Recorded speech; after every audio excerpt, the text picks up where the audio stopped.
Hey guys, welcome back to my channel. Thank you for coming through. I want to start this video off a little personal. I'm going to tell you guys a really quick story about me, something that happened to me in my past, okay?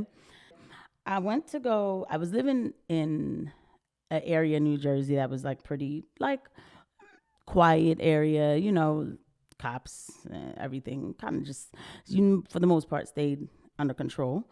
And I went to go pick up my mom from work. So when I was driving back home with my mom in the car, I was doing the speed limit. I was had my seatbelt on and driving very, you know, I was driving very. Let me see.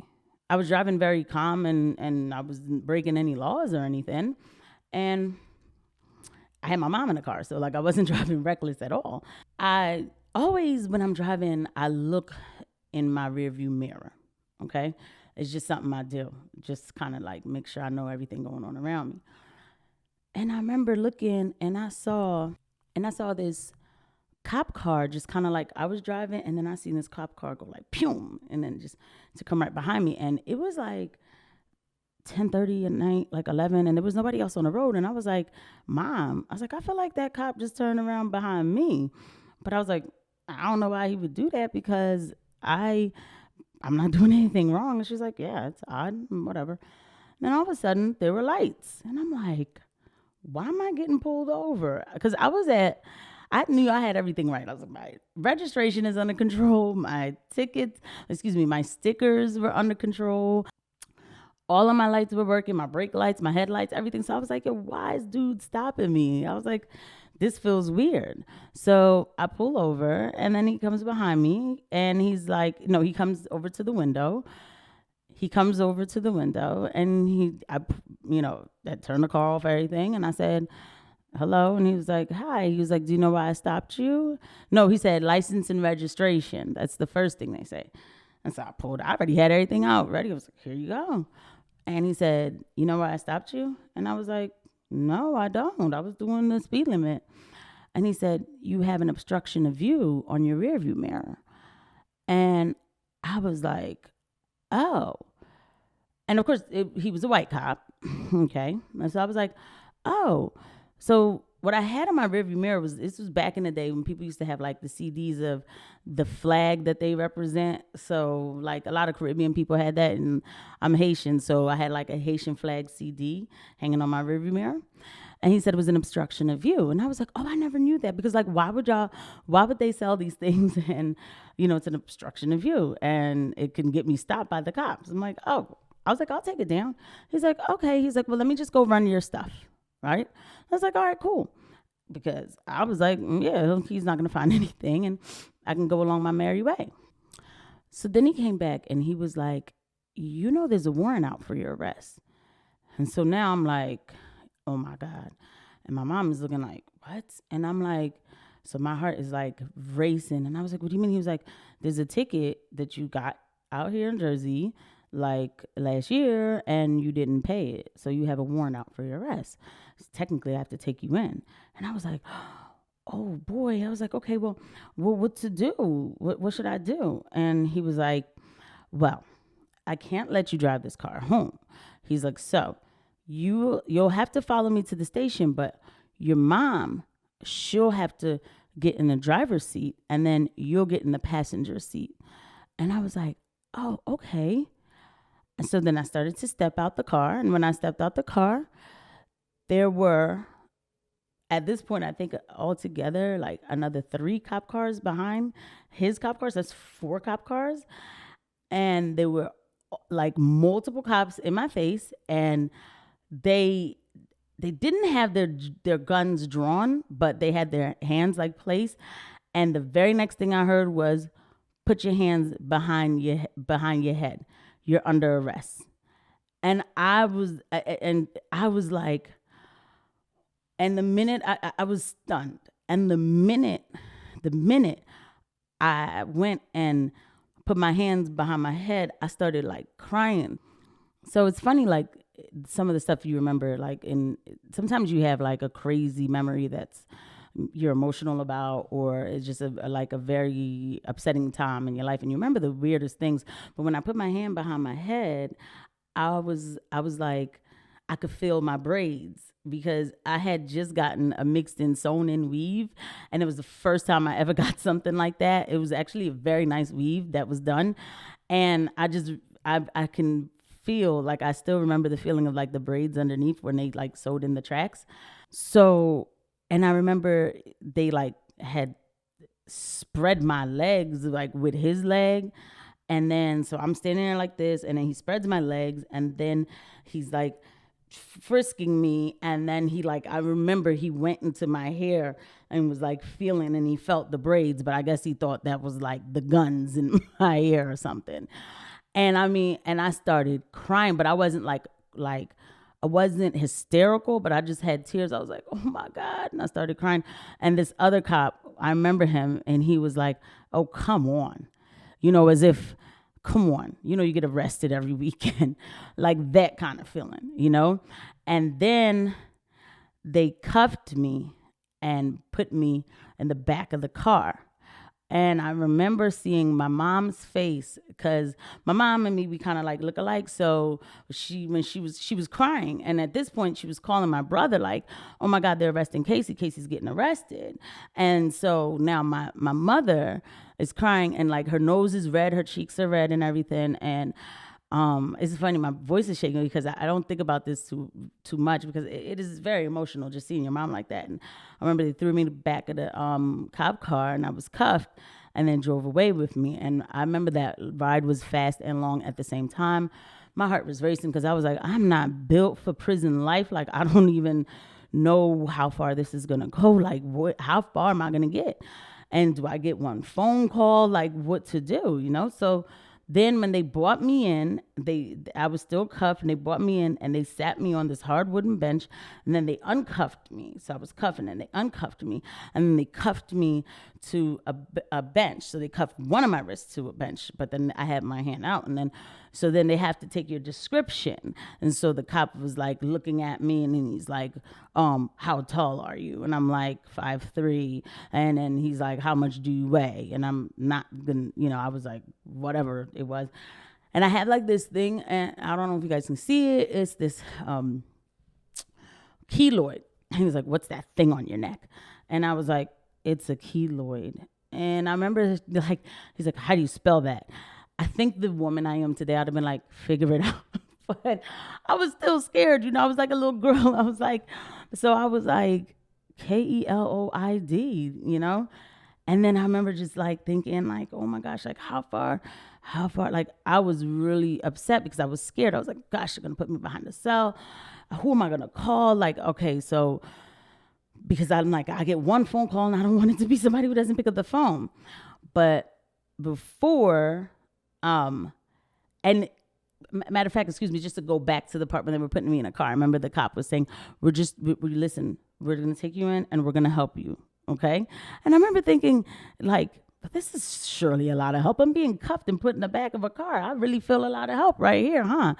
So before anything could happen after that, the other cop came and he said, okay, Casey, your brother came and he paid your ticket. He was like, he paid your ticket and that's your bail. And so you're free to go.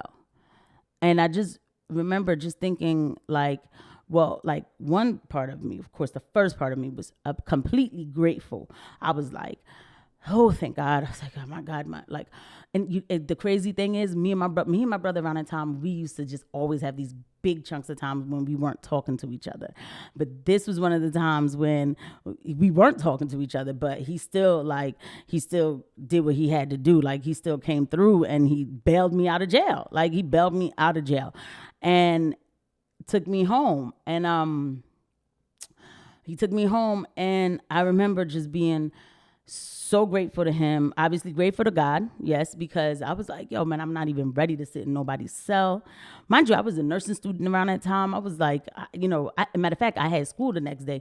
I ended up calling out of school because I was so distraught, because even though, thank God, I didn't spend a night in prison, it is still a feeling. It is still a feeling to literally be driving home, okay? You are following all the rules, at least so you think, and then you see somebody pume behind you for something on your rearview mirror that I'm sure they've seen before, on somebody else, and I'm sure they would let somebody else go. So of course, yes, I definitely was arrested. I definitely was stopped and frisked because I was black. I'm not saying it happens with every cop, but I know that I've been there. So I have been arrested. I felt that feeling. I wasn't beat, I wasn't shot, but I felt that feeling of this is disturbing. I was distraught. I was so upset. I couldn't even go to school the next day because I just felt like I mind my business. Like I didn't deserve this. How could this be done to me? Like, for what? Like, all that for what? Like, I get that it's your job to take me in, but did you really have to cuff me? Did you guys have to call backup on me? I have my mom in the car, man. I was hurt. So I know the feeling. I do. I know the feeling of stop and frisk and what that does to a person.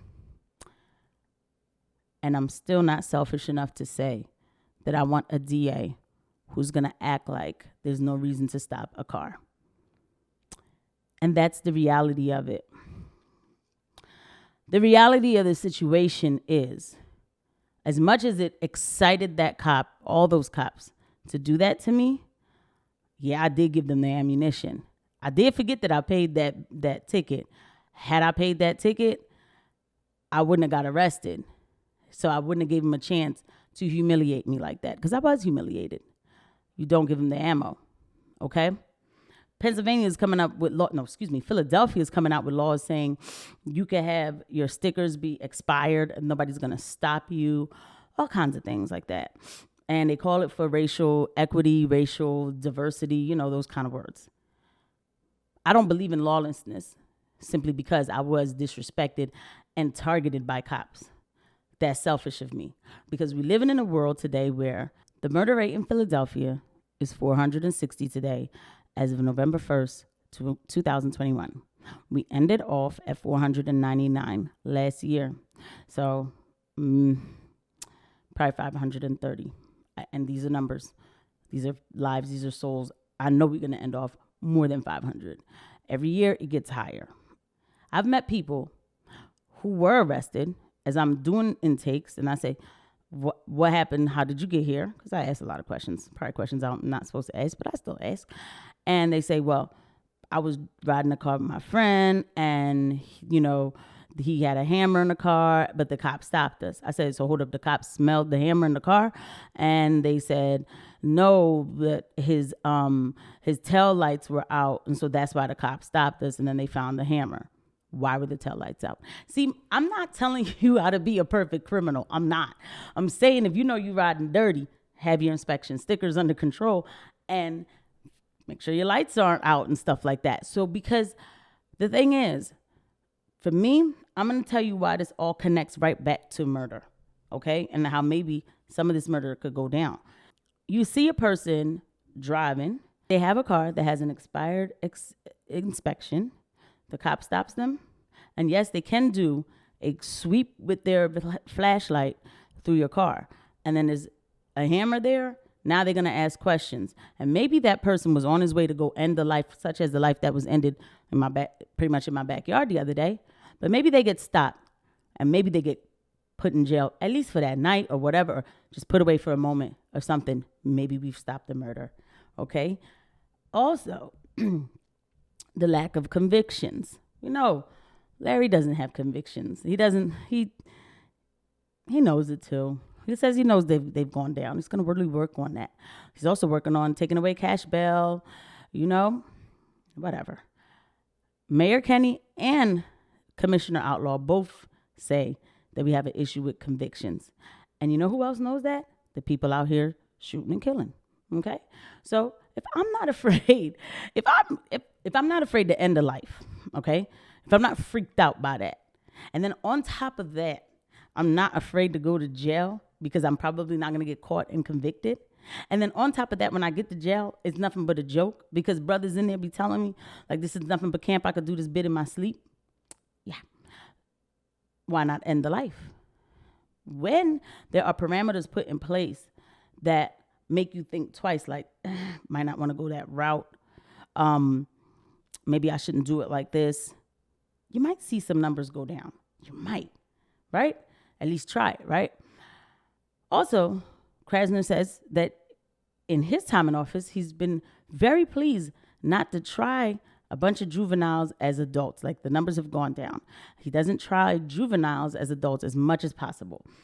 Okay, if I'm a criminal, if I'm running the block, I'm going to get me some kids to do the killing, because they're only going to go to juvie for a few years and they'll be all right. And the kids ain't going to be scared of it. So I'm going to corrupt a few kids, have them take some lives. That's how the people think. But if at least you know that there's a consequence that you are going to pay, maybe you might think twice. People need to see consequences, at least for now. We have a crisis in the streets, and it's not going anywhere. I'm taping this in advance because I already know Larry's going to win tonight. I voted for Chuck. Larry's going to win because the mainstream media, funded by George Soros, who does fund Larry Krasner, has put it out there that Chuck Peruto's a racist. This guy, who is the top criminal defense attorney, probably for mostly black people, is all of a sudden a racist. Okay. He knows the game. This is the same guy, by the way, who was a Democrat like 4 years ago, who backed Larry Krasner. He wanted to see what he could do for the city, his new ways, his new progressive ways. And he said, his progressive ways are nothing but regression. All right? And I can guarantee that I'm going to be putting this video out because Larry is going to solidify his spot. He's going to secure his seat as the district attorney of Philadelphia for the next, I think, 4 years, right? Is that his term? 4 years? Whatever. And it is what it is, right? Wrong, but hey, I'm not selfish enough to think, yeah, I know, cops can be annoying, whatever. I've been there. I've been arrested. And I still don't believe in lawlessness because there's bigger things than just me to fry, all right? If I have my stuff together, I don't give them ammunition. It's not right what happened, but I gave them the ammo to arrest me. I did. This is the self-accountability I have to take for myself.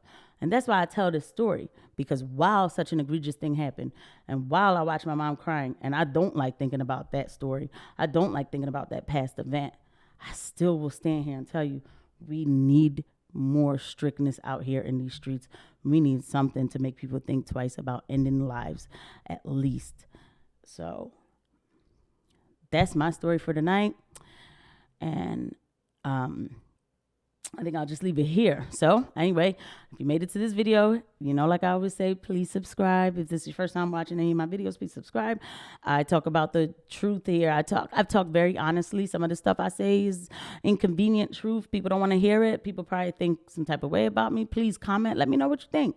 Let me know how you feel. If I'm saying too much, if I'm saying something that you don't like, let me know. Help me understand. You know what I mean? Understand your point. So like this video, share this video, comment, subscribe, the whole bit. And I'll see you guys on the next video. Bye.